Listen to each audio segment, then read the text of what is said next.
Sergeant Collins with Hedwig Village Police Department. Wish I had more to report today. Unfortunately, I'm still limited on the information I do have. I can tell you that since reporting yesterday, this morning we were contacted by the Houston Police Department. They recovered the stolen vehicle, the 2011 red Cadillac, was recovered in the area of Genoa and 288. The keys were found about 200 feet west of where the vehicle was located. And that they talked to people that identified the vehicle being parked there at 9 o'clock a.m. Monday morning. So that narrows our timeline a little bit tighter, which is good. We're still trying to narrow our timeline a little bit closer so we can start figuring out what all happened. We're asking for anyone that had any contact with Ms. Bernard, anyone that knew her personally, that might have knew her schedule and what she had scheduled for Sunday night, that would certainly be of assistance to us if you gave us a call and kind of shared that with us. Our investigation is still ongoing. I have a lot of officers assisting me. Houston Police Department have been an asset to us. They really help us a lot.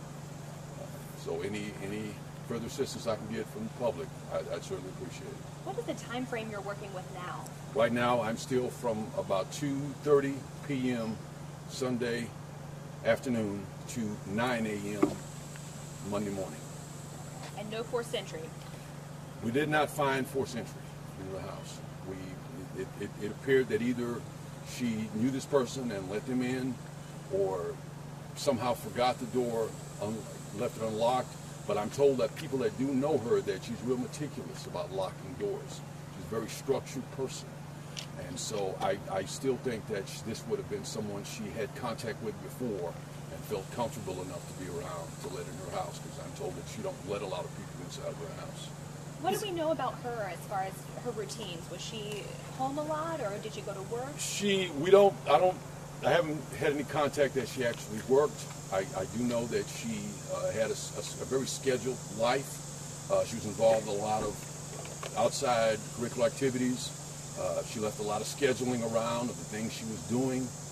I don't think she was actively working, but then again, she may have been managing other things.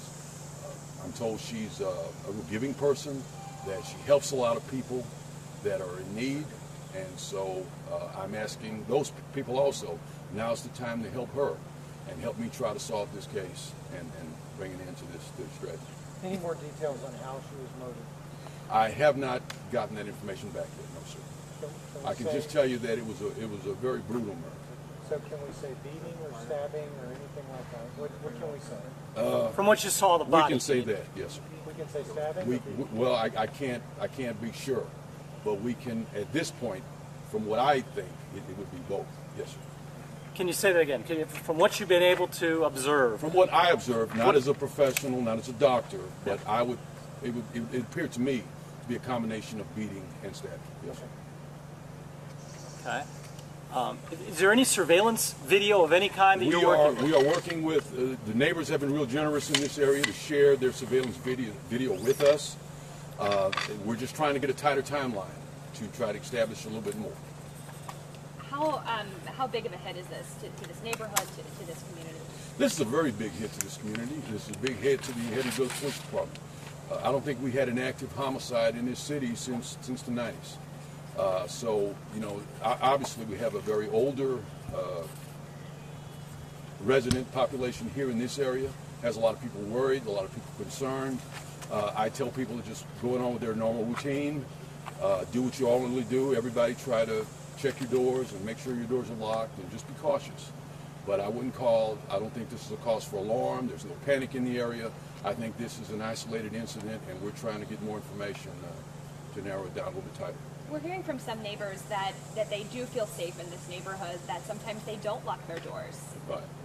Well, I'd recommend anyone that lock their doors. And, you know, if you can invest in a video camera system, it's certainly a help. Anything is always a help. Did she have a surveillance system? Did she have cameras? No, sir. No. One more thing, again, just on the way that, from what you've seen, can you make that a little more clear for me, how you believe, what led to her death, how she was killed? Well, again, like I'm saying, it's a very brutal scene. and that I can say for certain.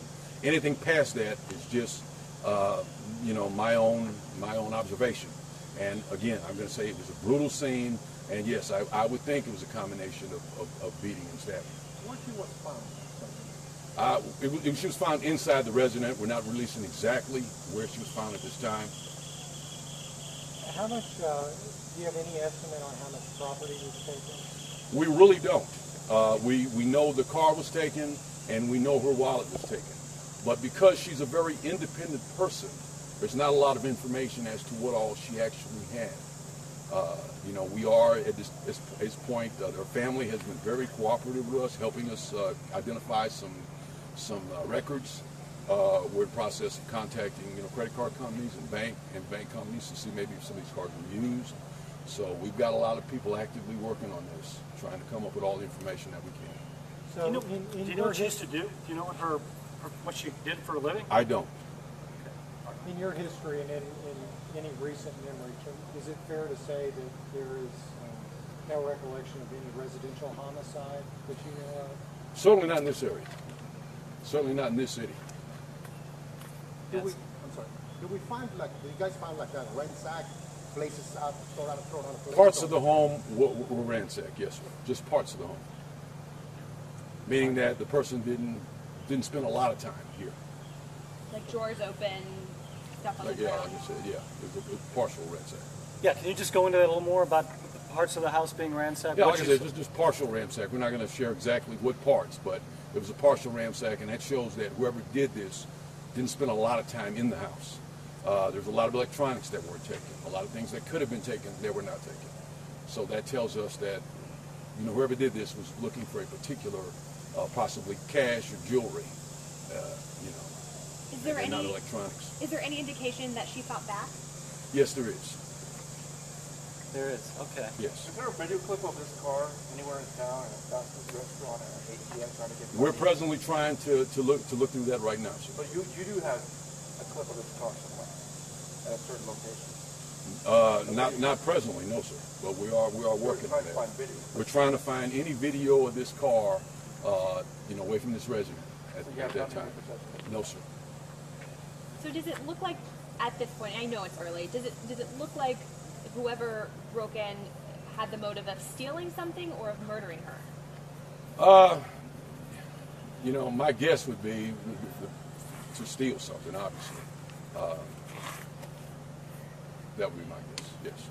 Do you have a photograph that you can share of her? I don't. I understood the family had already shared one, but I didn't ask them for one, so we don't. So when you believe you think that she got murdered because she was fighting back, do you think so? It's hard to say. That would be my guess, but again, yes, it would be hard to say. What leads you to believe she did fight back? By some of the injuries I saw on her, gave me that indication that she fought back.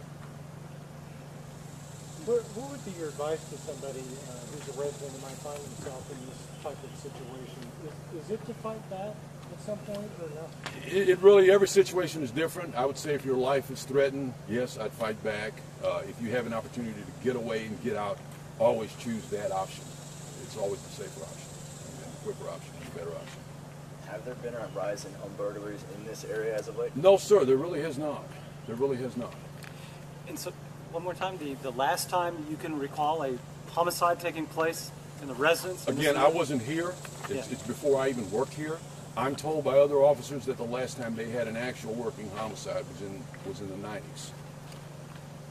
And you've got officers out here today. Yes, we've Working got hard. officers we've already canvassed this area. We're doing a recanvass. We're also out doing a canvass of the area where the car was found. We're canvassing for video and for anything else we can get.